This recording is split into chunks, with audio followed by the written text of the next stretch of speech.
सिर्फ इसलिए कि उसका चेहरा बदसूरत था। 21 साल की उम्र तक भी उसकी शादी नहीं हो पाई। गुस्से और निराशा में वह सीधे शहर के सबसे खतरनाक आदमी के घर जा पहुंची, उससे मदद मांगने की वह उसका रूप बदल दे। लेकिन 3 दिन बाद जब वह उम्मीदों से भरी घर लौटी तो पाया कि उसके पिता ने उसका अंतिम संस्कार तक कर दिया है। असल में सख्त परंपराओं वाले भारतीय परिवार में जब तक बड़ी बहन की शादी न हो, छोटी बहन शादी नहीं कर सकती। लेकिन छोटी बहन का प्रेमी कह चुका था कि अगर अगले महीने तक शादी न हुई तो वह रिश्ता तोड़ देगा। अपनी बहन की शादी बचाने के लिए साधारण सी लड़की शालू ने तय किया कि वह खुद को बदलेगी और वादा किया कि अगले महीने से पहले उसकी शादी जरूर होगी। पर उसे अंदाजा नहीं था कि यही फैसला उसकी पूरी किस्मत बदल देगा। शालू का जीवन एक परंपरागत भारतीय परिवार में बीत रहा था। पिता उस पर बेहद सख्त थे। वह कौन सी किताबें पढ़े, किससे मिले जुले, सब पर पाबंदी थी और शालू भी हमेशा चुपचाप सब सह लेती थी। उसका चेहरा साधारण था, इसलिए 21 साल की उम्र तक भी कोई रिश्ता नहीं हो पाया। घर वाले कई बार लड़के दिखाते पर हर बार उसका रूप रंग ही वजह बनकर सामने आता। दरअसल शालू का दिल किसी पर आया हुआ था, अपने दफ्तर के सहकर्मी अभिमन्यु पर। लेकिन कई निकम्मे लड़कों की तरह अभिमन्यु भी जानता था कि शालू उसे चाहती है। वह इसी का फायदा उठाकर अक्सर उससे छोटे मोटे काम करवाता। शालू को मालूम था कि ये मोहब्बत कभी पूरी नहीं होगी,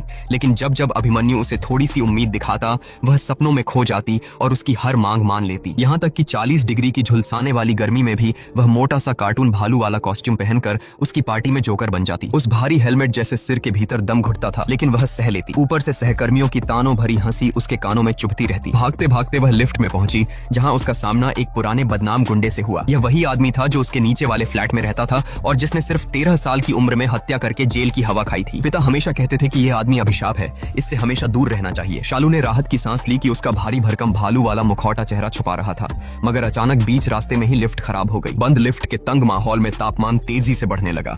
इंद्र ने गर्मी से झुलसते हुए अपनी कमीज उतार दी। उसने देखा कि सामने खड़ा गरीब सा इंसान अब भी बड़ा सा भालू वाला सिर ढके हुए है। वह अच्छे मन से पास आया और इशारा किया कि उसे उतार दो। शालू ने तुरंत सिर हिलाकर मना कर दिया, मगर जब इंद्र ने पैंट भी उतारने की सोची तो घबराकर उसने आखिरकार मुखौटा उतार दिया। इंद्र चौंक गया।